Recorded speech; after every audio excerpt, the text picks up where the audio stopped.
ஆக இங்க ரசூலுல்லாஹி ஸல்லல்லாஹு அலைஹி வஸல்லம் சொல்ல வருவது என்னவென்றால், சுன்னத்து அபிக்கும் இப்ராஹிம், இது உங்களுடைய தந்தை ஹஜ்ரத் இப்ராஹிம் அலைஹிஸ்ஸலாம் அவர்கள் செய்த ஒரு வழிமுறையாக இருக்கின்றது.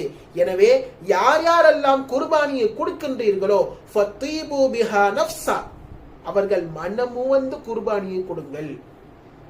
ஏதோ குர்பானி கடமையாகிருச்சே, ஒரு ஆட்டினுடைய விலை 20,000 ரூபாய் சொல்றாங்களே, 25,000 ரூபாய் சொல்றாங்களே, 30,000 ரூபாய் சொல்றாங்களே, இவ்வளவு ரேட்டு கொடுத்து நான் குர்பானி கொடுக்க வேண்டுமா என்று சொல்லி என்ன செய்யாதீர்கள், மன வருத்தத்தோடு நீங்கள் குர்பானியை கொடுக்காதீர்கள். மாறாக மனம் உவந்து அல்லாஹிற்காக வேண்டி, அல்லாஹ் கொடுத்த அந்த செல்வத்தில் இருந்துதான் நான் என்ன செய்கிறேன், அல்லாஹிற்காக வேண்டி கொடுக்கின்றேன் என்று சொல்லி அந்த நியத்தில் ஃபதீபு பிஹா நஃப்ஸா, நீங்கள் மனமுவந்து குர்பானியை கொடுங்கள் என்று சொல்லி ரசூலுல்லாஹி ஸல்லல்லாஹு அலைஹி வஸல்லம் அவர்கள் இங்கே சொல்லி காட்டுகின்றார்கள். சரி, ஆக இங்க ரசூலுல்லாஹி ஸல்லல்லாஹு அலைஹி வஸல்லம் சொல்ல வருவது என்னவென்றால், சுன்னத்து அபிக்கும் இப்ராஹிம், இது உங்களுடைய தந்தை ஹஜ்ரத் இப்ராஹிம் அலைஹிஸ்ஸலாம் அவர்கள் செய்த ஒரு வழிமுறையாக இருக்கின்றது.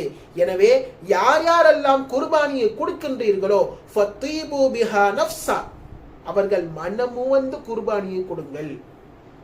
ஏதோ குர்பானி கடமையாகிருச்சே, ஒரு ஆட்டினுடைய விலை 20,000 ரூபாய் சொல்றாங்களே, 25,000 ரூபாய் சொல்றாங்களே, 30,000 ரூபாய் சொல்றாங்களே, இவ்வளவு ரேட்டு கொடுத்து நான் குர்பானி கொடுக்க வேண்டுமா என்று சொல்லி என்ன செய்யாதீர்கள், மன வருத்தத்தோடு நீங்கள் குர்பானியை கொடுக்காதீர்கள்.